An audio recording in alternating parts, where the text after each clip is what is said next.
Hey up, it's Steve from Old Yorkshire Geek, and we're back again at Boca Chica in Texas for Integrated Flight Test IFT 4 of SpaceX's Super Heavy Booster and Starship rocket, Starship ship. I don't know, but anyway, for that. So, as I said, this is the 4th test. Hopefully, it's going to happen in about just under 20 minutes. I hope. There's usually they pause the countdown, don't they? So that'll probably happen at some point. But anyway, if you see there, we're looking at the NASA spaceflight feed. But I'm going to show the SpaceX feed now. There it is. There's the SpaceX feed. We'll go full. Can we go full screen? Yes, we can. On the SpaceX feed. I've not got any audio on just yet. But as it says there, we've got 18 minutes, hopefully, to launch. You can see it's fueling. That's where all the steam's coming off. By the way, I hope you can hear me. Because I've been having problems with my microphone. I've ordered some new leads, those XLR leads, and a thing to plug them into. So hopefully they'll come by tomorrow. I think my USB socket's gone a bit dodgy. Keep saying my microphone's unplugged. So hopefully you can hear me, and hopefully I'm on the wrong bloody page here. What am I doing? Hopefully we are live on YouTube. I'm just on YouTube today. I'm not on anything else because I couldn't be bothered setting it up. So there we go. Anyway, where is it? There we go. Yes, it says we're live. So fingers crossed we are. Come on, show us. YouTube, yes, there we go. Yes, we are live on YouTube. Right. So, hopefully you can hear me. As you can see there, that's showing a simulation of what the hope's going to happen. It's going to launch. I'm pretty sure it's going to get off the ground. It has done every single time so far. It's just the coming back part that they've been having problems with. Sorry, my foot's itching. But they're not going to. This is another test where they're not going to recover the vehicles. Booster's going to splash down in the Gulf of Mexico. They're going to try and do it as though it's going to land, but then it's just going to drop into the sea. But a soft splashdown, not just a push into the sea in bits. And the rocket itself, the Starship itself, which we're seeing there. This is IFT 3. Looks cool, doesn't it? This is re-entry, but it got into an uncontrollable spin and disintegrated. A rapid, unexpected disassembly. And hopefully they're going to get it right this time, and this one's going to splash down somewhere in the Indian Ocean. I think in the eastern Indian Ocean. Again, a soft splashdown, fingers crossed, not just a uncontrolled plummet into the sea. Right, so we have a listen to what they're saying. I'll mute myself and we'll listen to what the lovely ladies at SpaceX are saying, because we've 16 minutes to go. You can see there, you see my mouse pointer. That's the condensation line. That's how far fueling has to go, is up to. Oh, that's showing an old image there, because obviously it's not, they're not loading propellant there, they're showing an old image. Can you see it there? Can you see it on there? I don't know if you can see it from my microphone, but it looks about just over halfway loaded, propellant loaded, or maybe coming up to 2/3 maybe. There we're seeing some of the heat shield tiles. There's a couple missing there. Hopefully they've fixed that. Because remember, this is old footage. If it were new footage, you'd be seeing all steam and stuff and condensation like that around down there. So anyway, right, without further ado, let's listen to them. I'll mute myself. We will continue to gather more and more data to inform our development. We're now about 15 and a half minutes until our next liftoff attempt.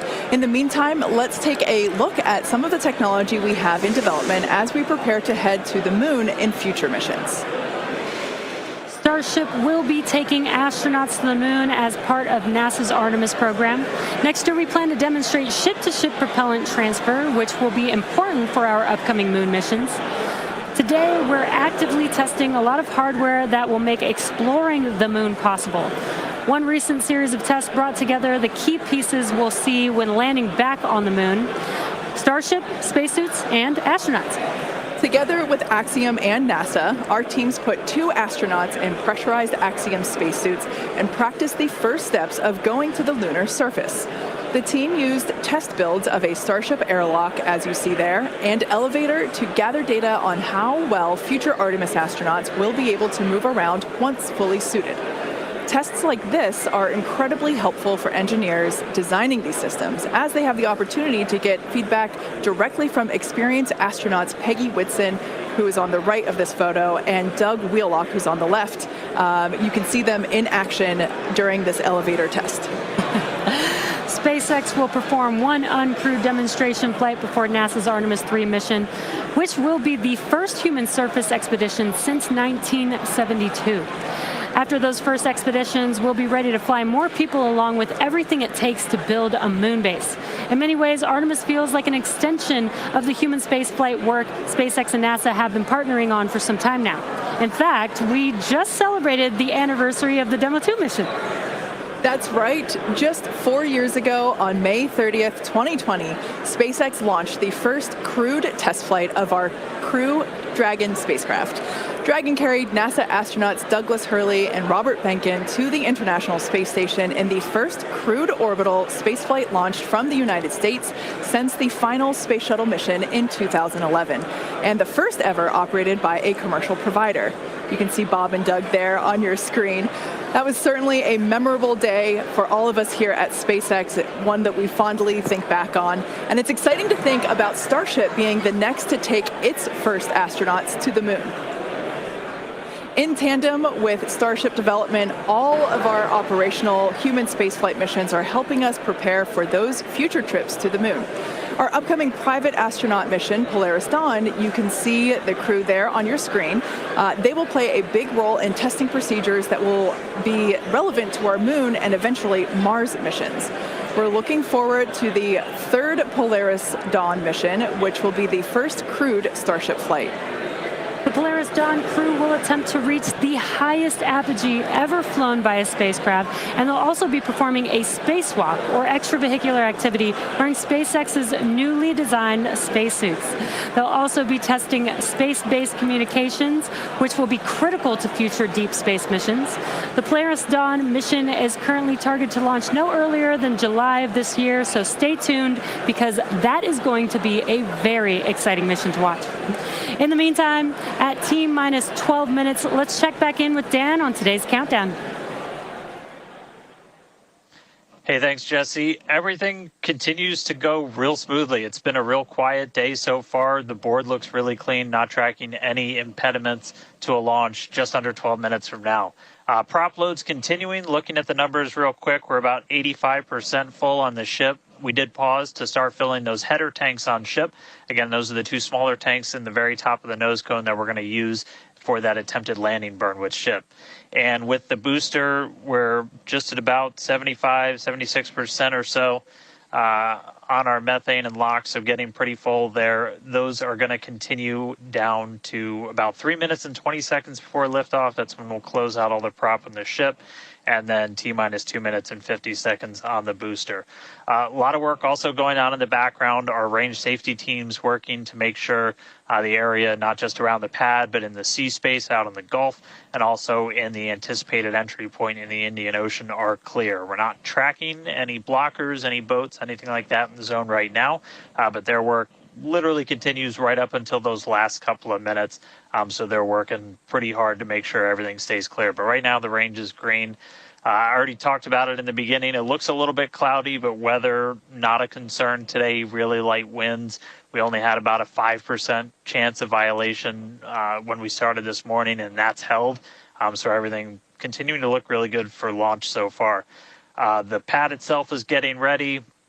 Reminder that we're going to light those engines about 4 minutes before it actually takes off. So you'll see them start, the 33 engines on Super Heavy start to light prior to that T0. And then about 2 seconds after, we'll start to see first motion. But everything looking great. Just coming up on 10 minutes until launch. Getting excited down here. Ready to feel the rumble. I'll send it back to you guys over in Hawthorne. Right, so there you go. Less than 10 minutes to go, and as you can see, venting happening. This is all normal, as it's like releasing a bit of pressure into it, and they do stuff like that. As you can see, we're nearly fully loaded. 80 odd percent and 70 odd percent. Various points. They're happy. I don't know what they're happy about. Probably because they've got, everything's still green across the board.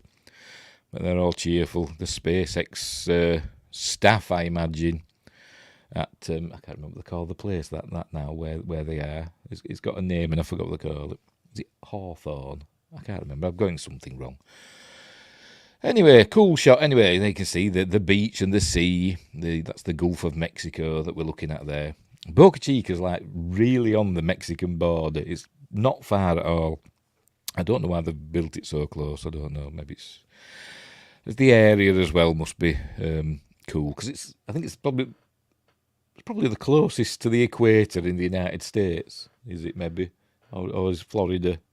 Southern Florida maybe a bit closer, I don't know, but anyway, it'll be close between those two. But anyway, more simulated. I presume, yeah, it is got to be simulated footage. They didn't have a bloody plane following the following the rocket coming back, did they? This is what the ultimate goal is. This is what the ultimate goal is: to catch the booster when it returns to the launch site. But I think we're a few test flights away from that. But, SpaceX has shown that they can land on a postage stamp with the Falcon 9s and all that. We've had the hundreds of successful landings, and they were seeing what's also planned for Boca Chica. 2 launch towers, oddly close together. That's a disaster waiting to happen, in my opinion, but anyway, never mind. 2 launch towers, so they can launch on one, get another one ready. Because they're wanting fast turnaround, aren't they? Within, not months or weeks. They're wanting fast turnaround. Probably, maybe within hours, I don't know. But they've shown that they can get a rocket a vehicle to the launch pad pretty quickly and get it set up and lifted up and onto the launch mount and everything pretty quickly. So I think the ultimate goal is for turnaround to be hours. Even have a captured booster refueled, obviously, I suppose, given checks and stuff, but refueled within a few hours and off again. That's the ultimate goal for SpaceX. Super reusability. So there we go. There we see now the build, they build them in sections, in rings. It's also, it is rocket science. Super complicated. I don't understand any of it because I'm an idiot. There's the Raptor rocket. Of course, the super heavy boost has 33 Raptor engines. The Starship itself has, I can't remember, is it 6, 7? I can't remember how many that's got now. It'll show us when it's launching because they show a graphic, don't they, of the engines, which have ignited and which haven't. Hopefully it'll all go swimmingly and we'll see. I can't remember how many it's got. Anyway, I'm blanking. Anyway, see what he's saying. Are done, and then the boosters coming up on 90% real soon. So we're going to see those close out in the next couple of minutes. Ship's going to end at about 3 minutes and 20 seconds. It'll be fully loaded, and then booster at about 2 minutes and 50 seconds. After all the props loaded on, we go through a lot of steps to safe ground systems. You're doing things called pushbacks, where you're just clearing all of those lines on the ground of propellant before we lift off. But once we're done, we're going to have 10 million pounds of liquid propellant on board Starship to help power the most powerful vehicle ever designed. If we do hold, we have a built-in hold gate at T-minus 40 seconds. We can hold there for about 30 minutes or so today. If we need to wait for final pressure checks or if we have anything on the range, anything like that. Did just get that the range is green. So we are coming up 5 minutes and 20 seconds away. We are not planning to hold at T-minus 40 unless we trip some kind of hold alarm, something like that. So we could blow right through that gate and go right to launch. Don't be shocked if we hold at T40 though. And if we do, we can hold for a couple of minutes and then keep going. Our window is open all the way until 9 a.m. today. Now, once we pass through So there we go. There we go. Nearly ready. Nearly ready. There could be a hold at 40 seconds, or there may not be. By the way, we'll see this screen here. This is from the NASA spaceflight feed. They're slightly ahead, only by, 5 seconds or so, ahead of the SpaceX feed. So when we see the launch, we'll see it on this screen first. I know you can't see it really well, but can I make myself a bit bigger? No, not really. No, we'll stick with that. You'll see it on this screen first, but then 5 seconds later, you'll see it on the SpaceX feed. But I thought I'd have the SpaceX feed here because you'll get the official shots from SpaceX. Whereas NASA spaceflight, who are amazing, have their own cameras and they try and follow it up and all that. But these will be the official shots from SpaceX, including the onboard cameras. So this is what we'll be seeing from there. And they've got nearly 1 million viewers. I don't know if you can see it down there. 100 viewers. Close to 1 million viewers at once. Unbelievable. Unbelievable. How many's watching the NASA spaceflight feed? Let's have a look. 88,000. Good. And how many's watching mine? None. But that's not true because there's one, because I'm on there. I'm watching it. Oh dear. Never mind.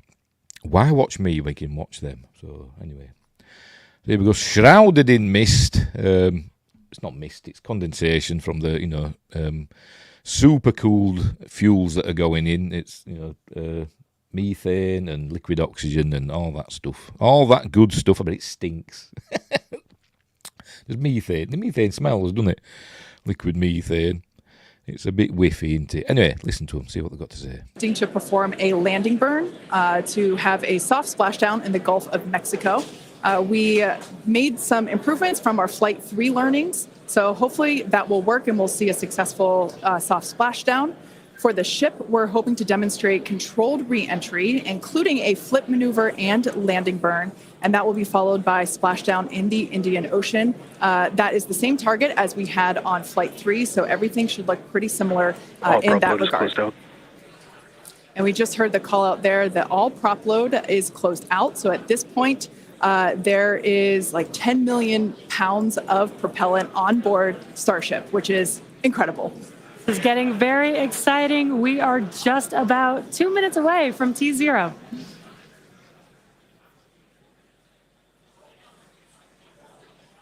$5,000 tons of propellant. That's 10 million. But America's always saying pounds. And as Jesse just said, we are under 2 minutes away. So prop load is complete. All the fill drain lines into ship and booster have closed. Right now we're doing the pushback, so clearing out all those ground lines of propellant.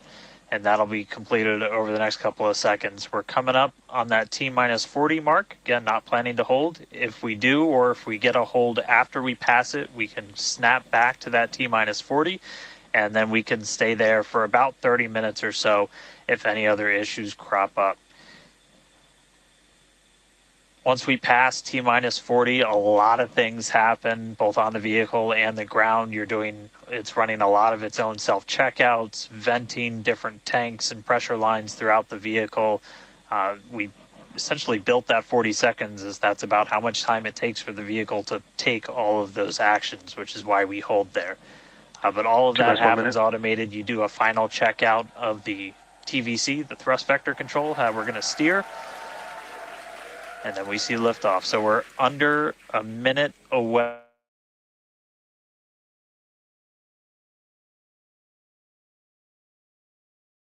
$45 seconds and counting. Oh, no. Good event, game at. All right, now as we close in, we are past the 40-second mark. Right, we'll go for launch. So, unless there's a disaster. Flight director is Ty still launch. Huntington's going to take us through one more time for a Starship liftoff.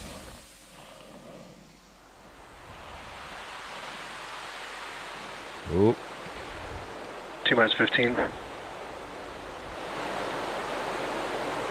You ready? Here we go. 9, 8. There we go. Ignition. 5. The ignition. It's off. It's less than that. Here we go.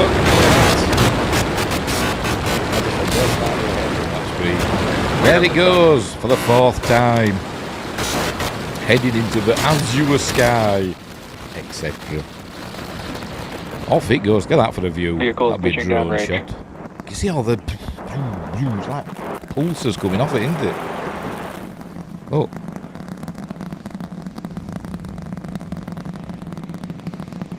The shock waves from the engines.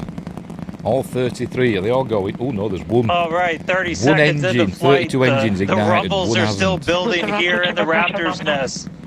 Oh, We're that's not a seeing bad 32 sign. out of 33 engines lit on the Super Heavy right now. Coming up shortly is going to be max Q, that maximum aerodynamic pressure as we go uphill on the vehicle.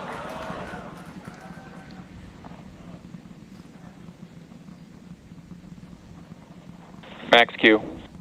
I wonder what's happened with that engine. Is it just not working? All or right, is we it just damaged passed or what? through max Q, so we're going to continue on up. We still have about Vehicle is a supersonic. minute and 30 seconds until we get to stage Supersonic. separation.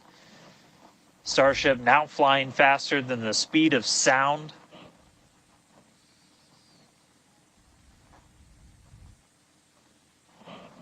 All right, so you got a couple of views. You got some ground trackers in your top camera there. You're looking down from the top of the booster in the bottom left, and then a camera in the top flap of the ship looking back in the bottom right. So getting a couple of different looks as Starship heads uphill. Once we get the hot staging, a lot of things happen all at once simultaneously. We're going to light the engines on the ship, starting with the RVACs first, and then the 3 center sea level engines before we're separated. All of that exhaust gets plumed out the side of the hot stage, and then the ship will separate itself. All but the 3 center engines on the booster are going to shut down, so the booster never stops its thrust while we go through this hot stage maneuver. After that, the booster is going to do its flip, start heading back, and then the ship will be on its own power on its way to space. So that should be coming up in just about 30 seconds from now. Right. As of right now, still looking in like 32 out of 33 Raptors lit on the When I see that, I'm always booster. thinking, is it starting to tumble? And we'll start to see those stagger down. They're going to turn off in banks, so you'll see the lights on the bottom left screen of the engines that are active start to turn off in different groups, and you'll see those 3 center ones lit. Oh, Booster there we engine go. cut off. There we go. Ship ignition. There we go. Hot staging. Bang. Off it Stage goes. separation confirmed. Boost back burn, start up. Oh, boost back Acquisition burn. Houston. Houston. You can see all the engines. Hot stage down here, the confirmed. engine, Ship under its own power. igniting. Booster boosting back. Six Looks like all engines on 13 are the lit. Starship. Kate, we got a Going. booster on the way back to the Gulf and a ship on the way to space. Acquisition signal. Stennis. Ship chamber pressures are nominal. Where's the Carmen line? Is it 100 kilometres? It's power close, telemetry isn't it? nominal. All right, the Nearly first there, stage there's the currently Starship. performing the boost back burn. This is expected to last a little over 1 minute. This propels the booster back toward the coast, taking it to a landing in the waters of the Gulf of Mexico.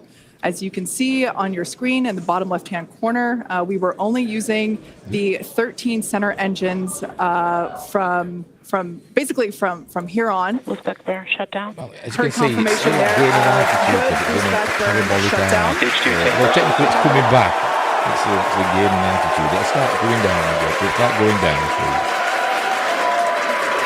Lots of excitement. So right here, this is our view of the jettisoned hot stage. As we mentioned, this is a temporary fix to help reduce the weight of the booster, the Super Heavy booster. Future iterations will have a lighter weight integrated hot stage structure that won't need to be jettisoned.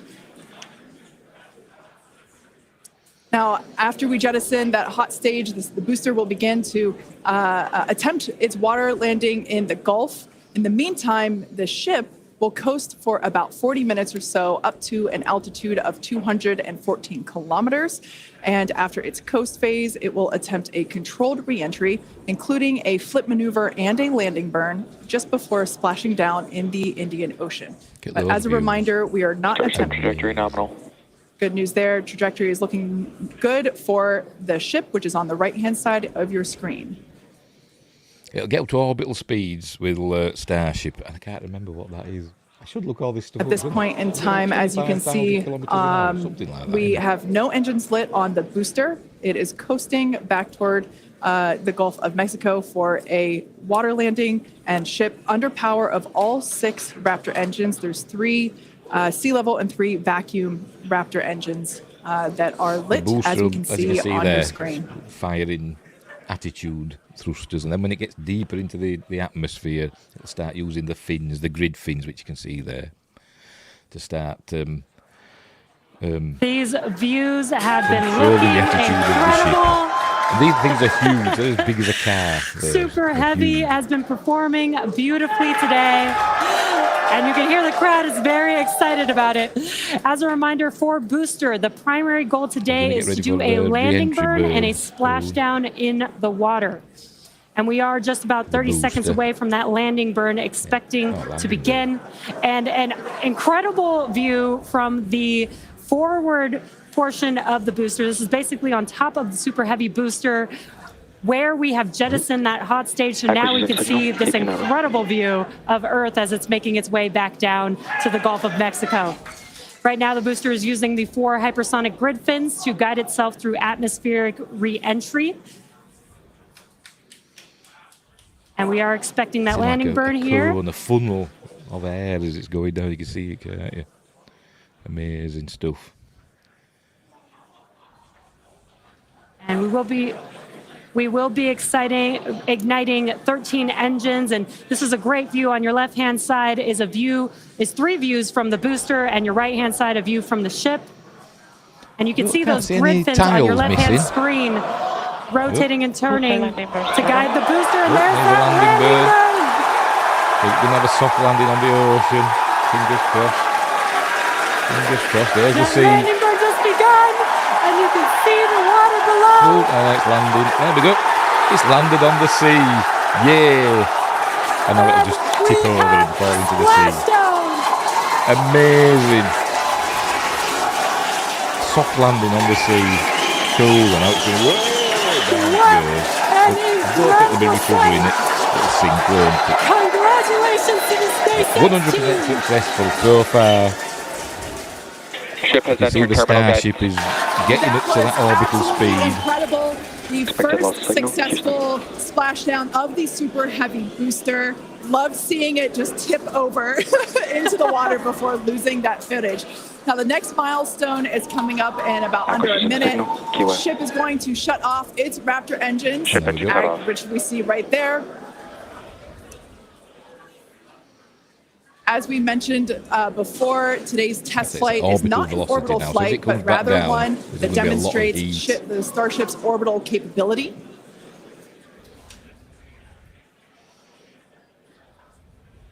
So right now we are under power with just the 3 center And Raptor they say, engines. it's friction and all that from the atmosphere. Expecting those, and technically just it there is, we but it's can more see of a those have also successfully what we call a come bow off. wave shock, isn't it? As it enters, it's the atmosphere around the ship that gets super hot, which is why they need the Ship tiles and FDS stuff. is saved.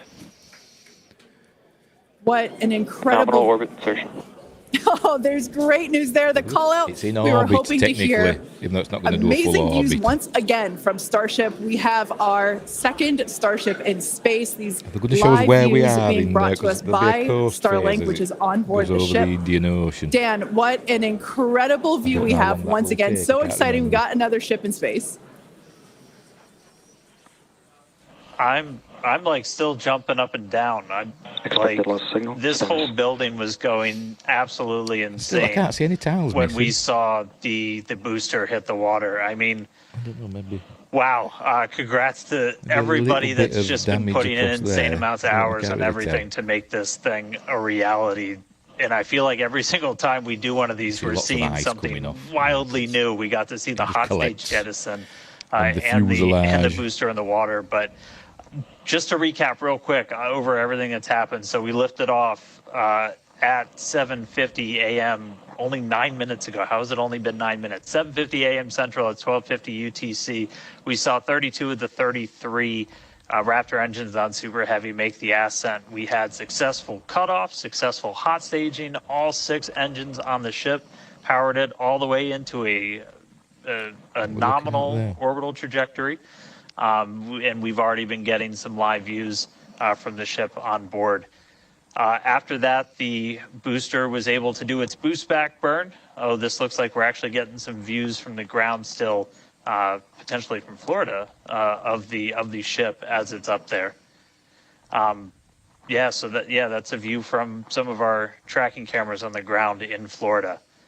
But the ship, we just heard successful orbital insertion, so it's right where it needs to be, and is now going to continue on its way to coast until it comes to re-entry. But I mean, the booster, like continuously successful going to keep boost back burn, jettison the hot stage, and then a landing burn. It looked like we saw 12 of the 13 engines light up, and then that first ever soft splashdown in the water. So a whole lot still to come. Ship now on its way to its primary objective of entry. That's going to be coming up in just under 40 minutes from now.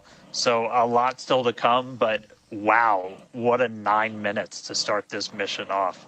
So can't wait to see what entry is going to show us. But that launch was incredible. Back over to you, Jesse and Kate. Busy. Wow. I am still trying to catch my breath here. That was some incredible views that we have never seen before. It has been nonstop since liftoff. Amazingly. And with the booster having completed its job for the day, we're going to take a short break for about the next 28 minutes, and we'll return while we're going to take a break while the ship is continuing to coast before re-entry. Exactly. As with Flight 3, Starlink may enable us to talk with the ship through re-entry with no communication blackout. We are still testing Starlink during this phase of flight, so of course nothing is certain. However, if we do have views, we will be sure to bring those to you live. Views such as the one, that we just doesn't say that. Well, of course, because I said it went away. So we will try to bring those to you live. Exactly. Views or no views, we'll see you back here at T plus 40 minutes for coverage of Starship's re-entry, flip maneuver, landing burn, and splashdown. Expected loss of signal, Key West. There we go. We've got a wait now to see what happens with the Starship itself. So we'll twiddle our thumbs for half an hour. It's a long time. I'm sure it didn't take this long last time. Anyway, never mind. So 13 minutes into the flight, the booster did its job. Soft landed in the Gulf of Mexico. It's a pity they didn't have like an external view. You'd think you'd have something like a little flap would open and a drone would fly out and take pictures from outside, wouldn't you? It's Elon Musk, for God's sake. Can't you think of these things? Anyway, you'd think you'd have something like that. Or at least a ship close enough with a super-duper telephoto lens, or whatever they call them, zoom lens these days, to see an external shot of the booster. I bet we see it. I bet somebody's got it somewhere. Yes, Jefferson is involved. The Jefferson Starship. Oh dear. Hot off their appearance on the Star Wars Holiday Special. Oh, hello, Wyngrace. He'll be at work now. Will Wyngrace. It's, what time is it? I can't see that. I can't bloody see. 2 o'clock, yes. Wyngrace has just arrived at work, I think. He should be doing work. He's probably having a coffee. That's what he said.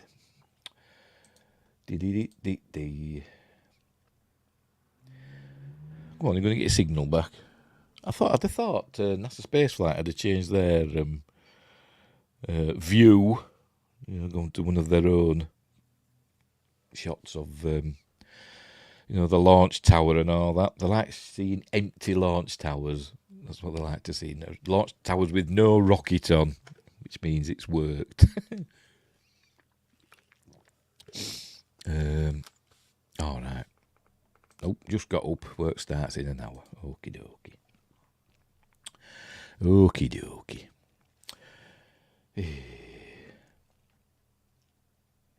Right, anyway, see if they're still talking. No, got music. Oh, 2001.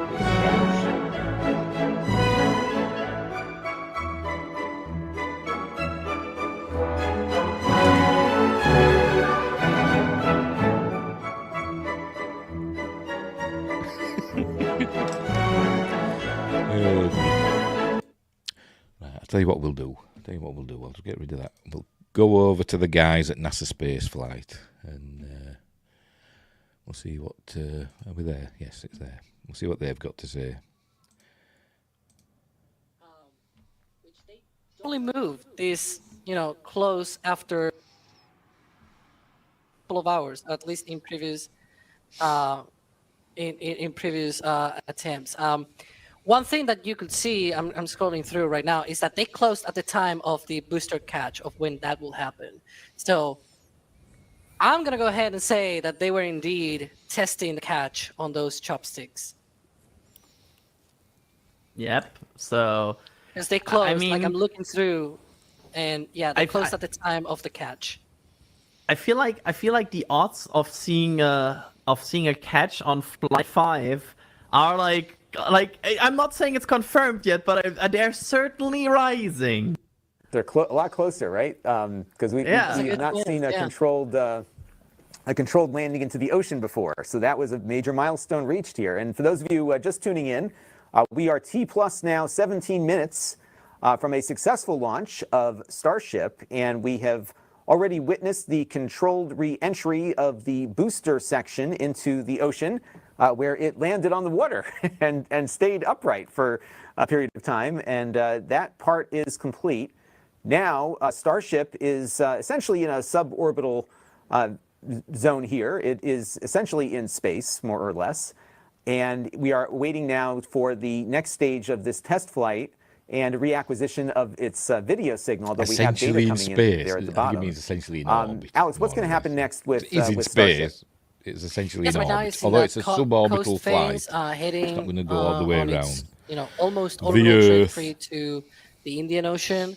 It should re-enter over the Indian Ocean about about 47 minutes after liftoff. So essentially 30 minutes from now, it still has a bit of a trip to get to that place. They keep not having video link, but they still have telemetry, as you can see there on the bottom. Speed and altitude is still changing, so they still have data. Is good fever dream music, as in. But hopefully we can get back that video. They can get that, music. and I don't know what it's called. we can see those awesome views from space. But on Flight 2, if you remember, we didn't have any onboard views pretty much after T plus 1 minute or so. What are we gonna do? So hopefully we get something what we're gonna do. This time around. Ooh, what's this? Is that? Oh, that's the moment. Replay of That's the replay of the team reactions. Oh my lord. That's me saying 33, but then I look at the telemetry. Yeah, that's my shock. You can see the shock. and I'm trying to see I'm how many saying are it was lit. 100% success for the booster, but one of the engines didn't ignite, did it? So it still did. Still worked. That's cool to see. Yeah. It's okay. Super Heavy can lose an engine as a treat. I'm counting. I'm looking forward to see our reaction to the landing, Bernd. That was a bit more violent, I can tell you that. Oh yeah. Oh yeah. Yeah, I saw some debris kicking up there towards the end. So I don't know. That may have been when we lost that engine as it came in. That was this is just us being very very jumping. He was probably telling the rocket, "Come on, move to the other side." And again, we don't have signals right now from space. That's why we can show this because. Yeah. As soon as we see SpaceX receiving video telemetry back, we'll put it here. but right now they don't have it. So Look at the team on the hotel, like 4 or 5 people just standing next to each other tracking. So I'd love to check in with Dawson a little later to see what they could see, because he was quite concerned with the level of fog that they may not have been able to see much, but maybe they saw it punching through the clouds as it went up. I see Dawson looking for it. Yeah, you can see them looking for it and like. Right. I remember the last space shuttle launch that I went to, it went right into the clouds. So you saw it for about 4 seconds before it went up there. Hey, and while we're waiting for telemetry or visuals to return from Starship, I want to continue to thank everyone who's supported our efforts today and always. You've been seeing messages from people who've purchased merch in the store, and also those who have gifted memberships to others, and those who have generated super chats for us as well, or donated super chats. So thank you all for your support, because capturing the views that you just saw takes a lot of effort and a lot of equipment, and that's most of what you saw on liftoff was from our cameras. So it's an amazing effort. We had an awesome mini documentary that kind of showed you the passion of what our team has for this effort, and it was really fun to watch that. So Adrian, why don't we recap where we're at right now? We are T plus 20 minutes. Starship is in a suborbital trajectory in space, and what else is going on? Well, We are waiting basically now for the ship to reach that re-entry part, which is expected about 26 minutes from now. The interesting thing now that SpaceX will at some point hopefully confirm is if the I'm losing my train of thought. If the attitude control system is still working. Alex, go with that update. Yeah, apparently Elon is saying that they do have acquisition of signal in terms of the video. They have 11 internal cameras are transmitting, figuring out why external cameras aren't. So it seems like they do have video signal. It's just that the ones that are working are only internal. So yeah, they don't have any of those amazing external views. And last time we were remarking how amazing Starlink was to not only give us those external views so well, but also to have them continue to work right through the re-entry process. And that's what we're holding out to see that. Because what we should see, just like we saw last time, was the plasma building up on the side of the spacecraft or underneath it as it enters the atmosphere. So hopefully they get everything working before that point. So, Alex, what's going on right now as it coasts? Because there's obviously things they're doing, collecting data. What is Starship doing right now? I think. So sorry, just a quick interrupt. I think there's a check-in with the Margaritaville.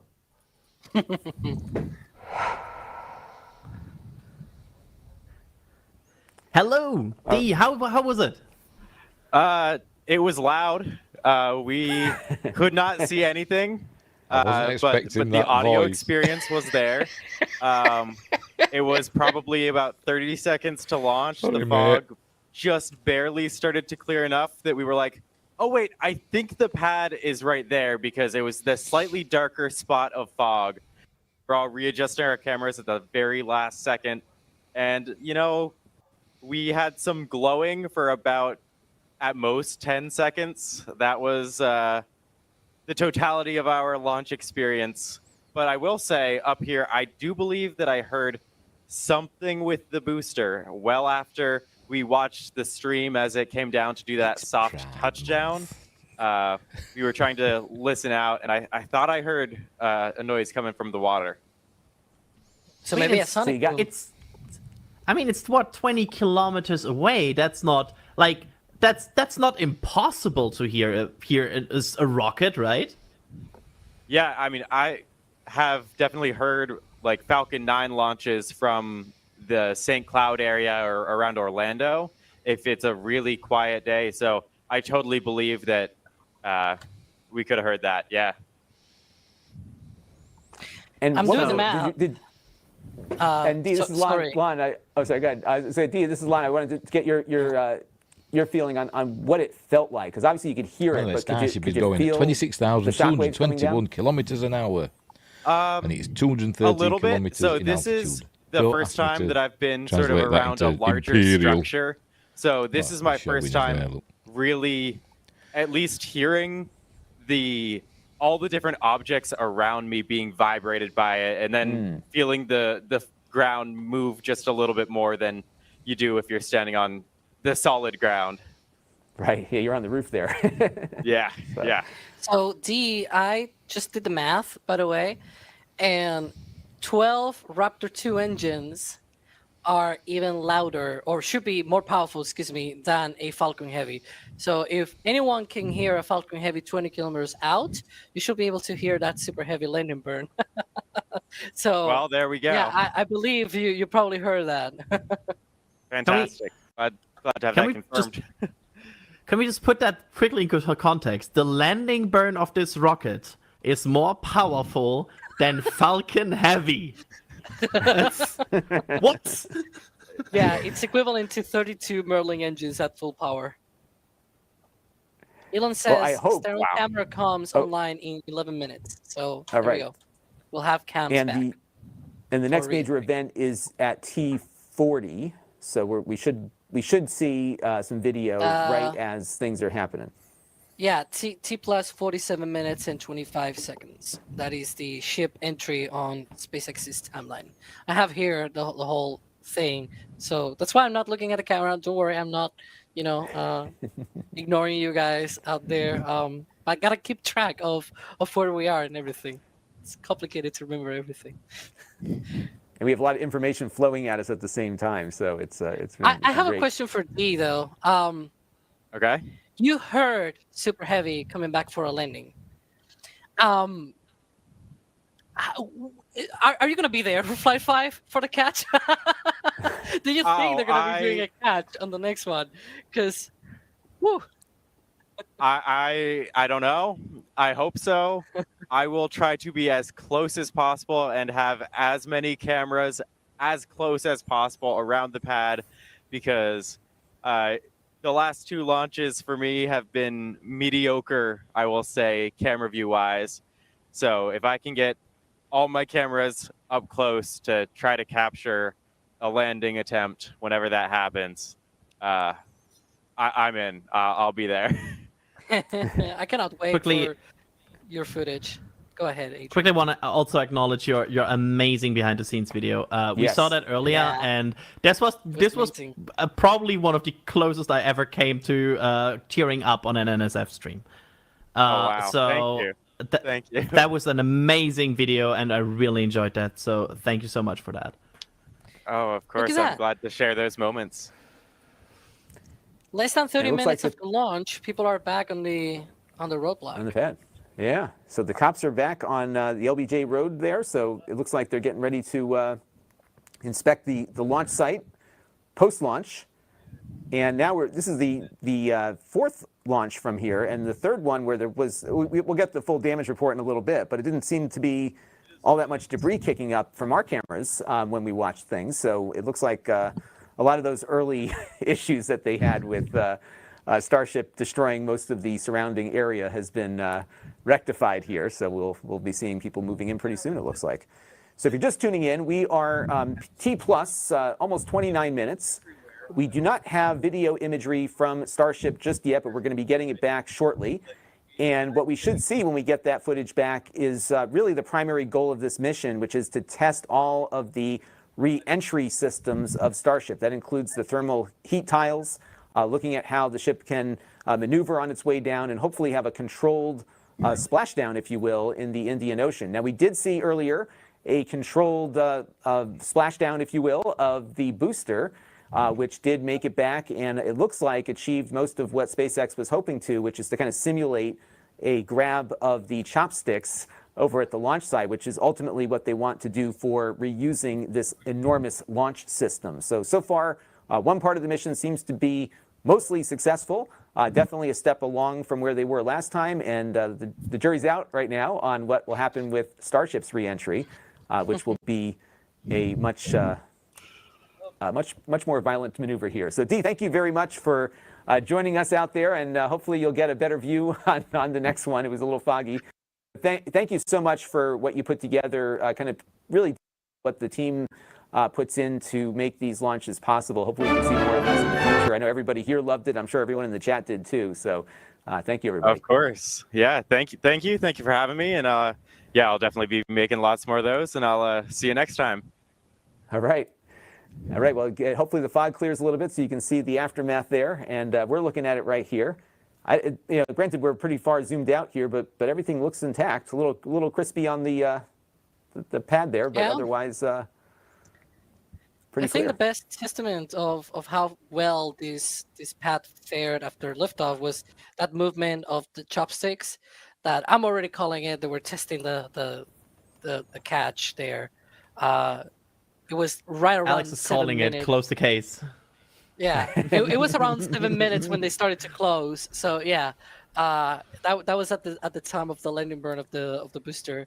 But yeah, it seemed fine. I see the OLM is also fine as well. People came back to the roadblock less than 30 minutes after liftoff. So so far so good. Maybe they can launch really fast. And we're about 9 minutes away from the next major milestone, which is the beginning of re-entry. So there we go. And I have word from the control room that we have another special guest joining us by popular demand. So why don't we pop up that surprise guest? Oh, look, it's Das. Oh, yes. What do you mean surprise guest? How is it a surprise that I'm on the stream, Juan? How does that work? Surprise. Hey, I love hearing a great rocket launch. I know you already heard from D, and we heard from Starship as well. It lit up. We saw the flames at the base. We sort of saw it going. The plume is so bright, like it burned through the fog just a little bit, but we only got a few seconds of visibility. But the sound, I don't know, this is like a thing that it's a theme for rocket launches, but sometimes when your visibility is not as good because there's fog or there's clouds or whatever, that additional mass of humidity in the air transmits the sound better. So when you sort of get like you lose out on the visuals, the auditory experience is enhanced sometimes. And let me tell you about the auditory experience we had, because that was the experience we had, was the auditory experience today. But anyways, that was fantastic to hear.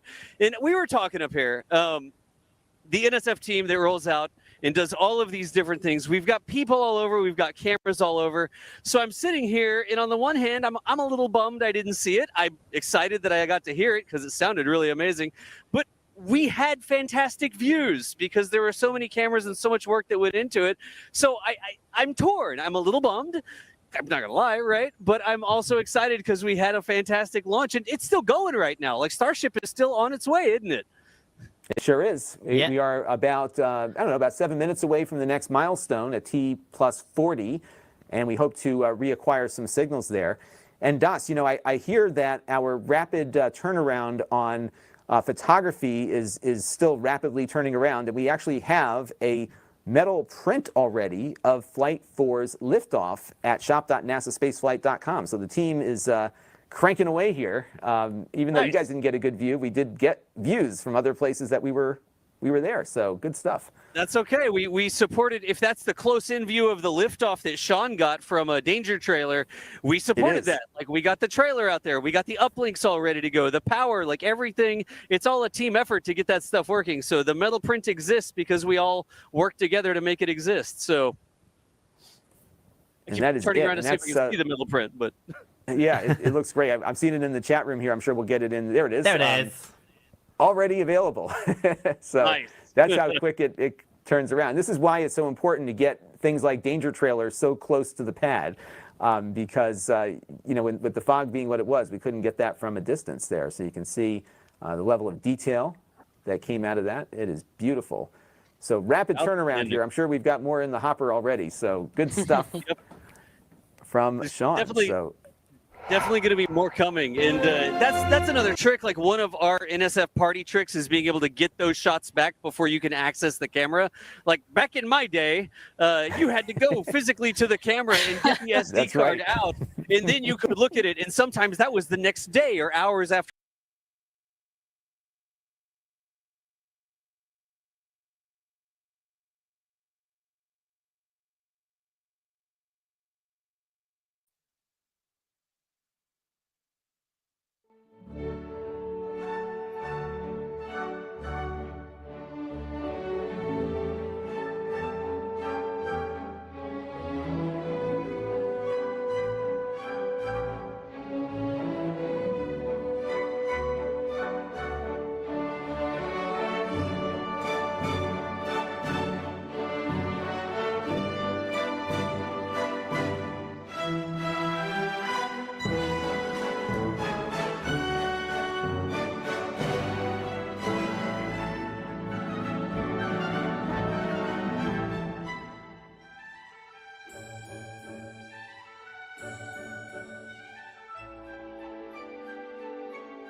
math, and it should be equivalent to 32 Merlin engines. And you know what other vehicle has an approximate amount of Merlin engines? It's Falcon Heavy.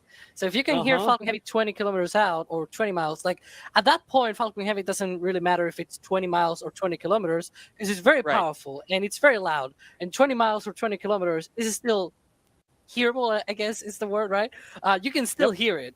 So if you could hear that, you should be able to hear Super Heavy boost, landing burn with 13. Well, it had 12, but it's still it's like 32 engines. It will have been more powerful than if it had been 13. It will have been even more than Falcon Heavy. But yeah. We were torn going back and forth because we had the stream up on the screens here, but we're crewing the cameras over here, and they're like, "Oh, come back and look at the screen. Oh, go back to the camera. Oh, hey, wait, maybe we should turn this. Maybe we should turn the microphone. Okay, back to the screen, back to the camera." And there's a cable here, and I had to go around this cable every single time so that I wouldn't, tear the camera off the tripod, and then just that would be an interesting view to see. I'll let y'all get back to it though. SpaceX has external camera views back. All right. Nice. So we should be seeing those very shortly. So yeah, we're about 3 minutes out. There we go. So we are 3 minutes out. Yeah, this is actually one of the cameras that is not on the flap. The ones that we saw from Flight 3 was one that was in the flap. This is in the body of the ship near the nose cone. Actually, it's below the nose cone section. There's like a box with multiple cameras looking different directions, and there's one looking at the forward flap. This is the forward flap there of the ship, the one on the right hand side of the ship, if you can imagine. Okay, this might be me looking for things, but this ship looks stable. Yeah. It's not spinning. Yeah, right. No spins. Well, I remember last time I had asked both of you if it was barbecuing because it was spinning last time. This is a much different profile, isn't it? It's holding, it's holding attitude. You know what? It's also holding. I was going to mention this before with Daz, but because he was talking about the cameras and everything that we have in the field, I've been told that our trailer cameras and everything are all good in good condition after liftoff. Survived. So they all survived, and our connections and everything. So, hooray! All right. Danger trailer lives to see another launch. That's right, and there might be a very short. There might be a short turnaround this next time, right? There seems to be. So far, it's not. Things are in good shape. Of the launch pad and of the trailer.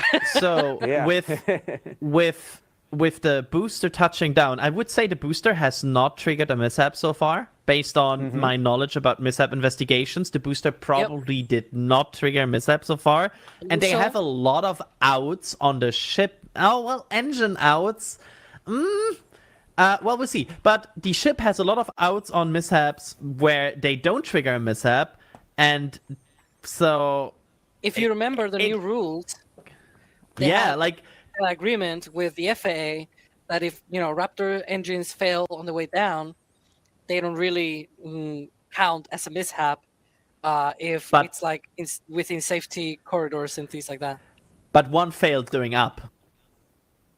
That's right. Is that like I'm pretty sure it's not a mishap yet. I feel relatively okay that this might not be a mishap yet, and the ship is now the interesting part, because if the ship fails normally during re-entry, basically through failure of heat shield, that should not trigger a mishap based on the FAA updates. So that would mean they could launch as early as they have the next stack ready, which, I mean, let's be real. They got plenty of rockets. 3, 4, 5 weeks from now, we could see another Starship. So I hope everybody in the team is ready for another good time of preparing more assets. Right. That's right. It's going to become a very busy cadence here. And they build these rockets faster than they launch them. So they've got many more ready to go, close to ready to go. So we're going to bring Jack in a minute, who's out in the field as well. So I think he's going to be audio only for the initial go around here. I'm not sure if Jack is with us just yet or not, but when he is, he can say hello. Oh, I'm with you. Can you hear me? There we are. Yes. So what was it like out there, Jack? Can you hear us? The sound was exceptional. I will say that the sound was really delightful. We had a few isolated little holes in the clouds, so we did get to see it ascend and pitch down range. It was pretty amazing, honestly. But right now is, in a lot of ways, the most exciting part of flight. Starship is about to start re-entering the atmosphere, and the big question is, will it make it? I mean, I'm excited. I'm excited to see that pink plasma glow start forming around the flaps. Go ahead, Alex. I want to point out one little thing that we're seeing here. Did you see that attitude that it has right now? It is positioning itself on a high pitch angle for that reentry. It's bonkers. Oh, there's the animation. That is the animation from SpaceX of what we should expect.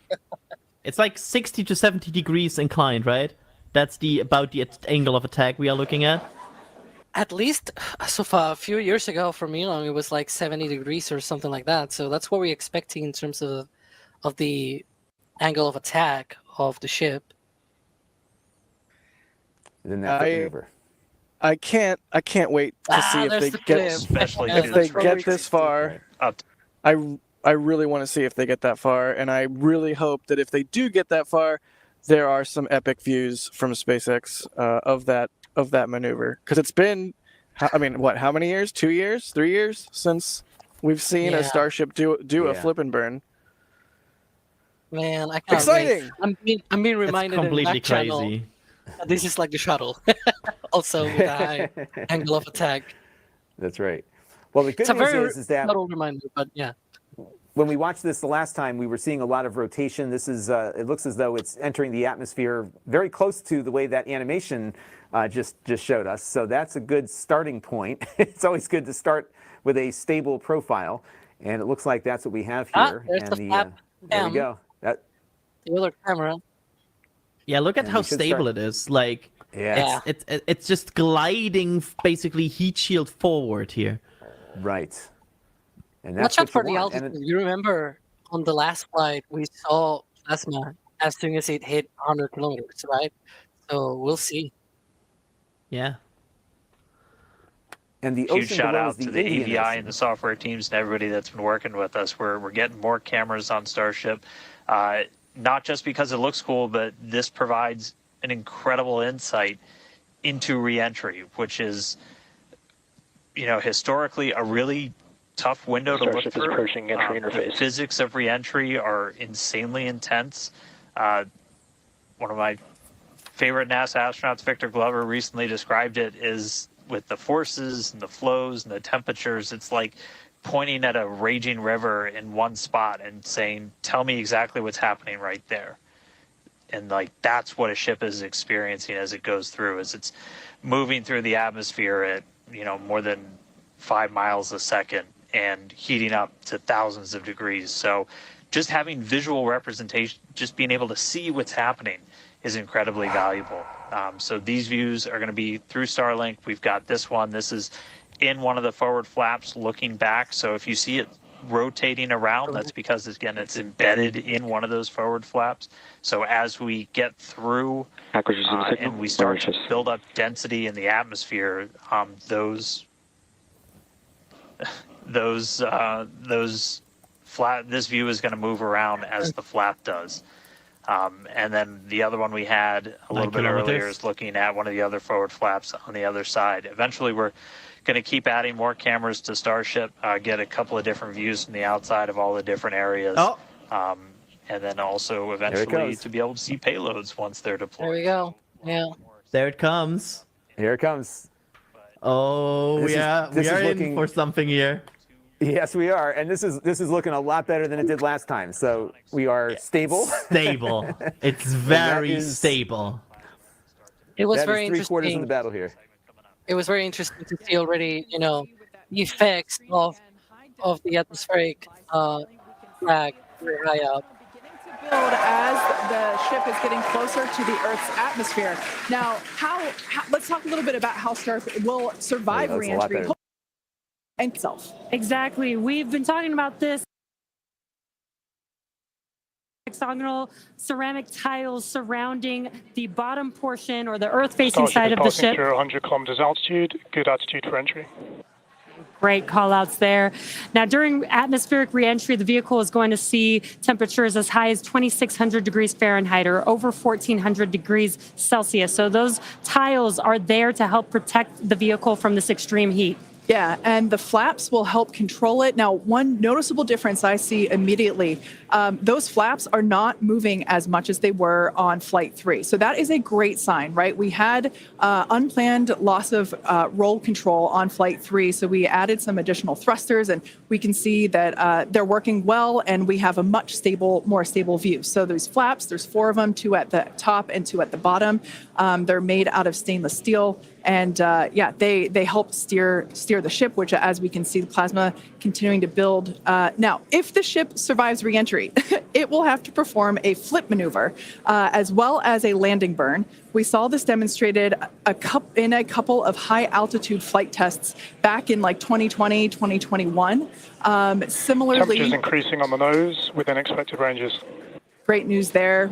It sounds like the temperatures that we are getting during this point, which again, we usually don't get during spaceflight because of this plasma. We're getting this live. This is great news. So similarly to, for example, the serial number 10 test that we saw a couple years ago, we're hoping to duplicate that again today. Hopefully we will see it live.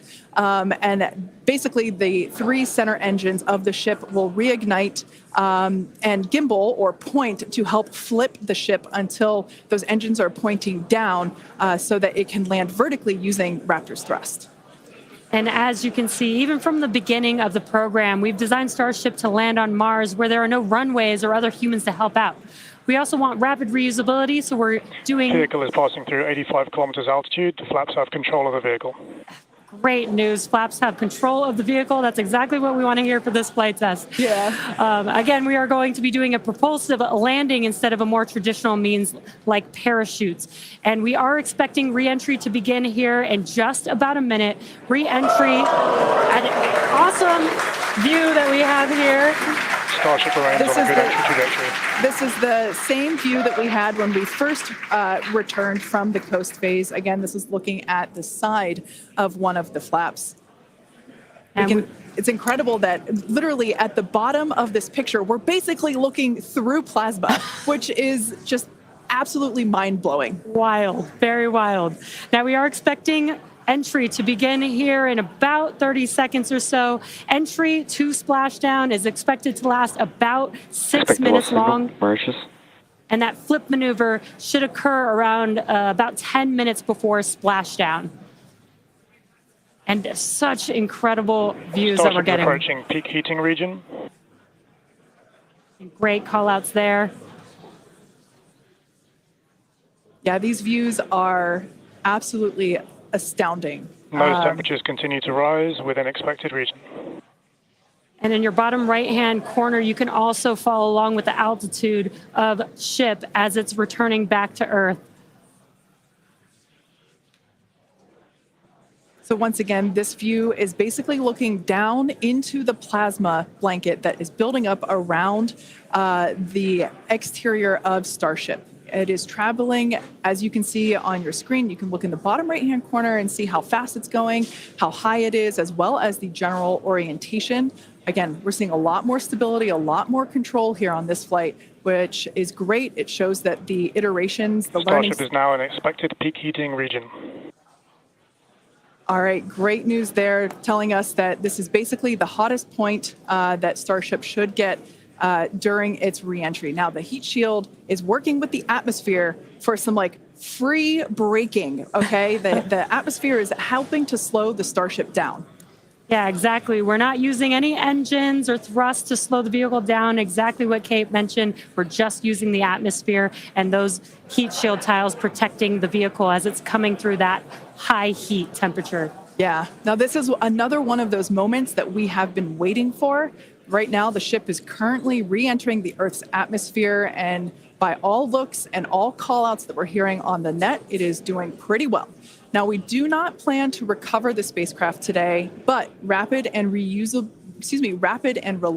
reusability is the ultimate goal.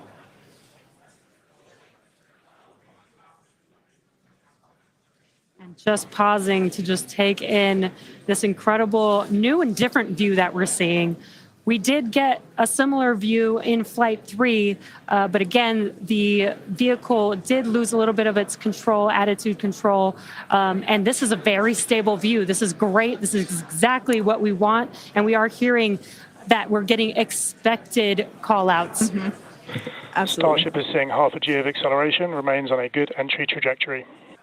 You know, it's incredible to look at this photo and wonder, wait, is it real? Is it frozen? You know, we can see so I was just going to say Those temperatures have stopped increasing. Oh, that is great news. The temperature is no longer building.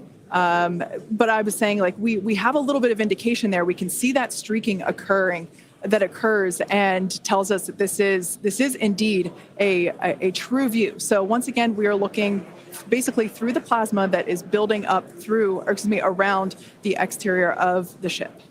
And I still cannot get over that we are getting a live view of re-entry right now, live on your screen. Again, we've said this over and over, but all thanks to Starlink.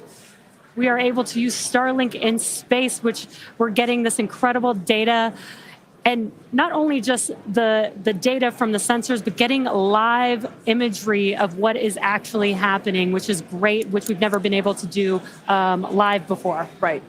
Now, just a quick future outlook here. So in about, let's see, at T plus about 1 hour and 2 minutes, we should hear a call out for entry transonic. That means that the ship is going near the speed of sound.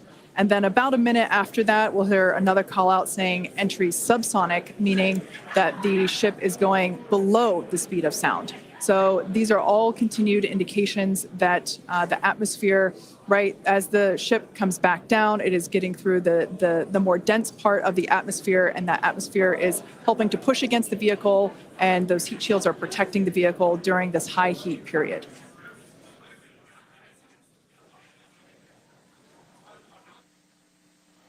Yeah, Kate and Jesse, we're starting to see as the atmosphere gets denser, you're starting to see a few more particles make an appearance in the plasma there. You can see you're looking down at the aft end of the ship in the top left, and you're seeing essentially the flame build up as we go through reentry. You've been hearing the call outs, they're tracking things like temperatures in the nose cone, and those were right where we modeled them to be, which is really cool to see and to see in real time. But we're coming up, we're at about 67 kilometers in altitude. Our last signal with the ship on Flight 3 was at 65, so we should be making it past that point shortly. Obviously, as you guys pointed out, we're in a much better control this time as we re-entered in the right attitude, and our flaps have been steering the way so far. Once we get through transonic, that's when you've got essentially Raptor landing bird. Different areas around the vehicle where the air is either moving faster or slower than the speed of sound. We'll eventually get to subsonic, which we have some experience with. We did in our suborbital campaign. Start of Raptor chill. And Starship will eventually get down to its terminal velocity as it's floating down to the water. That's just about 200 miles an hour or so. We are hearing that we're starting to chill some of the engines as we are, if we make it all the way down to the water, still going to attempt a landing burn, but still a ways to go. We're at about 64 kilometers in altitude right now. We made it through what's expected to be the peak heating, but now we're going to start encountering increased pressures as the atmosphere gets thicker and thicker. So we're at 63 kilometers, so we've already made it farther than we did on our last flight when that last signal was coming at 65 kilometers. So again, what we're really looking at here is the performance of the heat shield, of the flaps, of the seals in the flaps. There's just a whole bunch of different areas that we're keeping a really close eye on as we re-enter.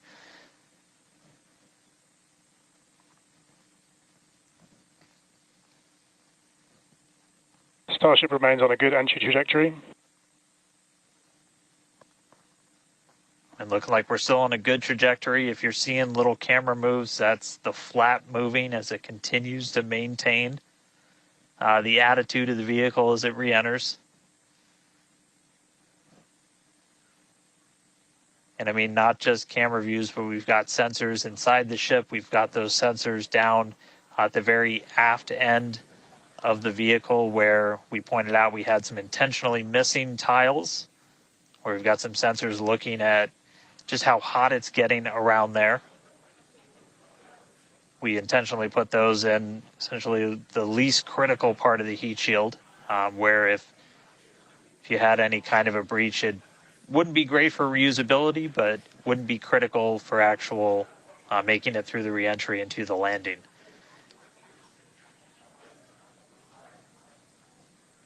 "58 kilometers, we're continuing to descend.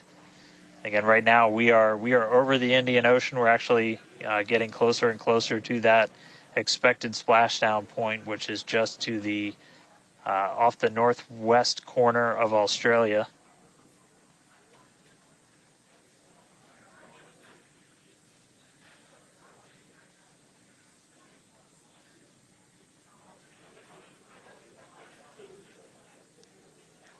And if you keep an eye on our speed, the speed is dropping. We're hitting the thicker part of the atmosphere now. The speed's going to start dropping precipitously.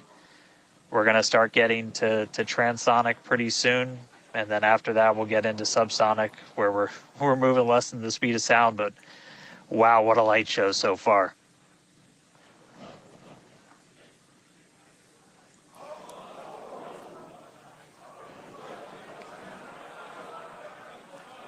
External temperatures are starting to come down. Again, this camera view is looking right at one of the forward flaps. And we're strategically putting some cameras around the vehicle to just look at the different areas that looks like we got the flap starting to come apart a little.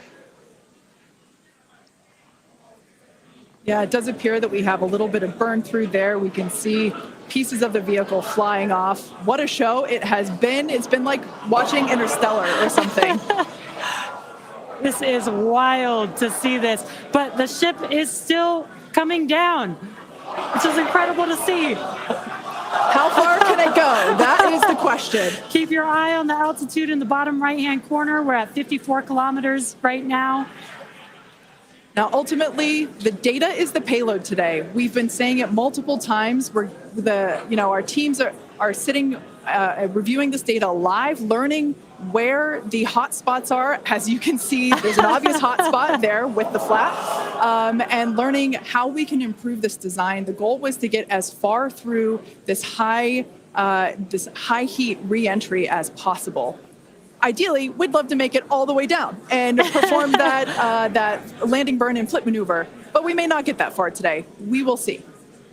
Again, this is a test, and we are gathering as much data as possible, visual data as well, which we can see here. We are getting a lot of debris covering the camera on your screen, but we can still see some of those sparks and flames from that high heat as ship is making its way back down to Earth.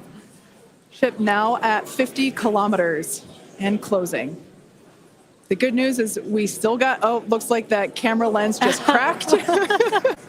It's safe to say ship's getting a little beat up, but that's to be expected on a test flight. We are still learning how to improve the ship for total survival and recovery of the high heat reentry.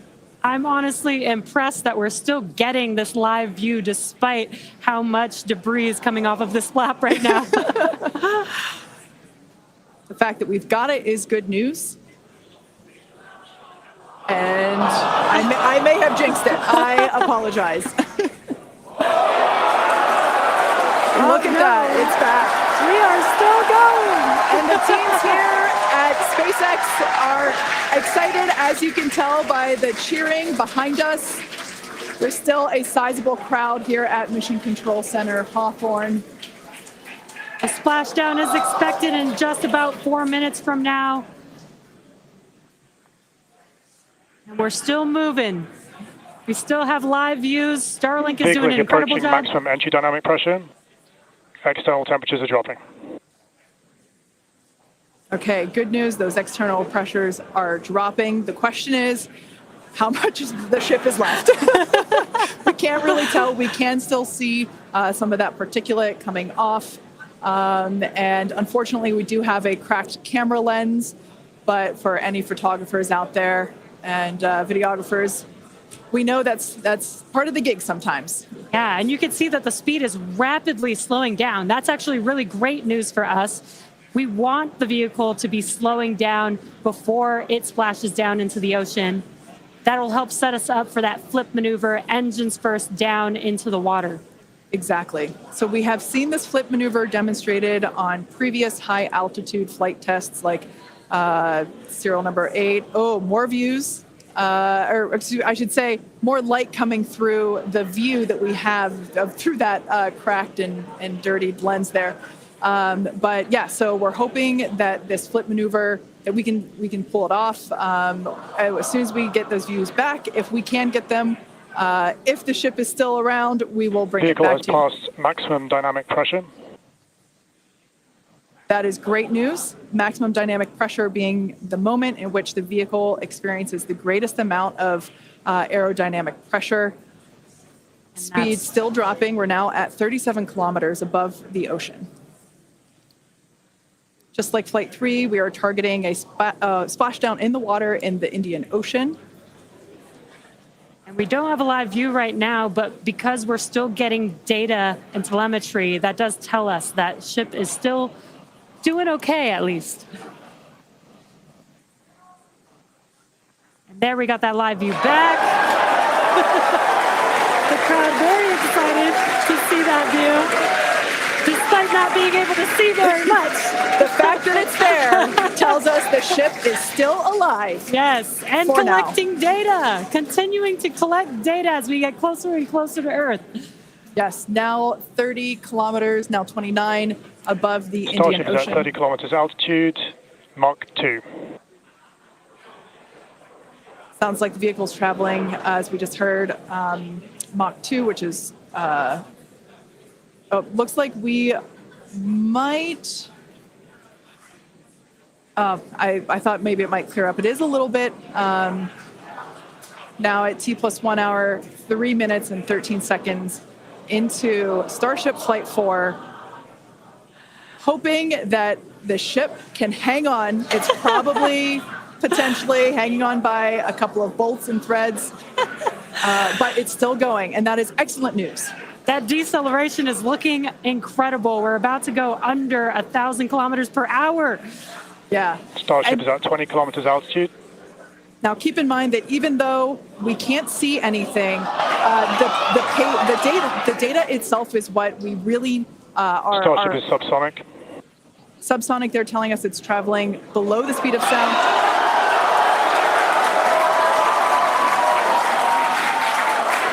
That movement means the flaps are actuating. I think we can see something.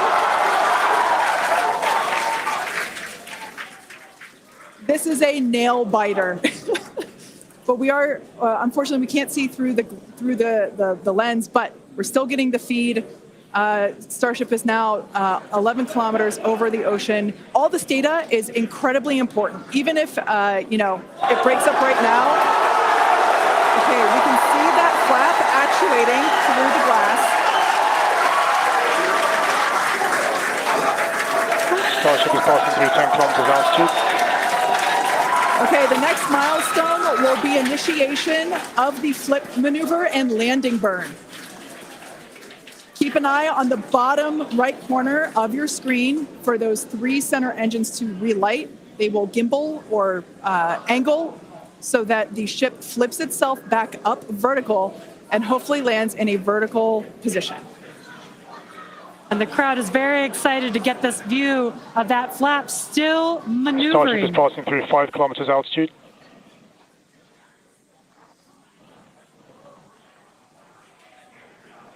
This is incredible.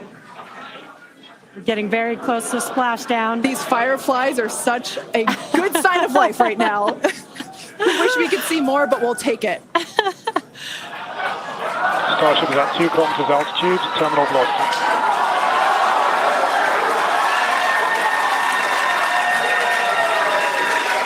Landing burn startup for Starship. All right, good news there.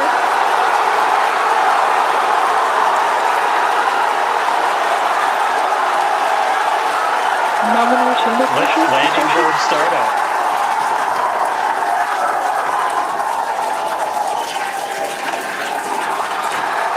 Starship is in landing burn. Landing burn shutdown. The landing burn shutdown was commanded.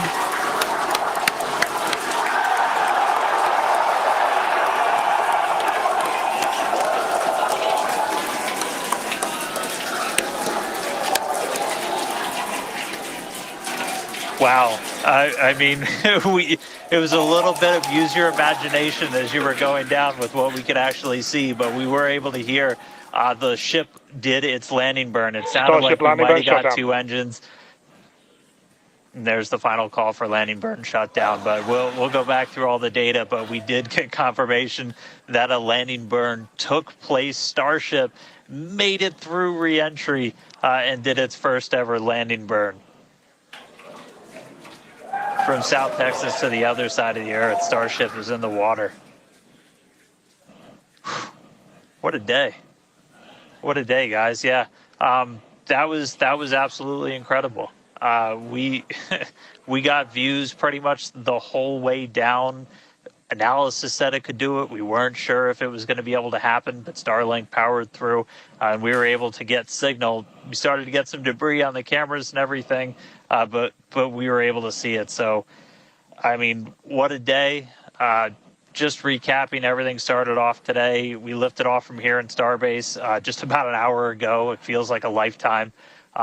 Successful super heavy ascent, boost back, and its own splashdown in the Gulf. Ship made it to space, kept its attitude. Successful re-entry through peak heating. We got to see it under flap control through the atmosphere, and we got call out of our first ever ship landing burn after a launch into space. So just really incredible. So I'm going to take some time to collect myself, but wow, that was incredible. I can't wait for the next one. Over to you guys. It was so loud here. I haven't heard the crowd get that loud probably since liftoff of Flight 1, honestly. That was incredible. Congratulations to our teammates, to everyone who supported the Starship program. Thanks to all of our future customers for your support. And we'd also like to thank the people of Cameron County, Texas, as well as the Coast Guard, the Federal Aviation Administration, and the government of Mexico. And since Starship got a little bit toasty from that extreme heat of reentry, and we've got our very own Starship right here, let's have a toast of our own. I've been waiting all morning for this. Okay, may I? Light me up. Yeah. Just like Starship, I like this toasty. I'm keeping this. Now, we've got more Starship test flights coming to you soon. Be sure to follow the SpaceX account on X for more updates from today's test flight and future Starship tests. Thanks for watching, and we will see you next time.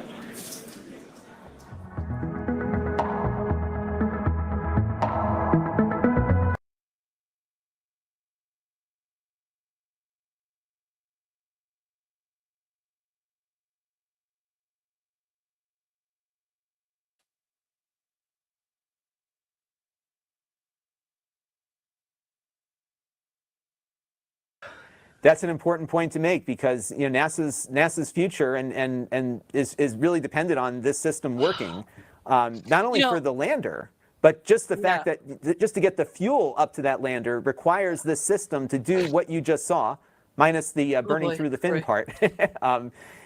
So this is a major milestone. Go ahead, Alex.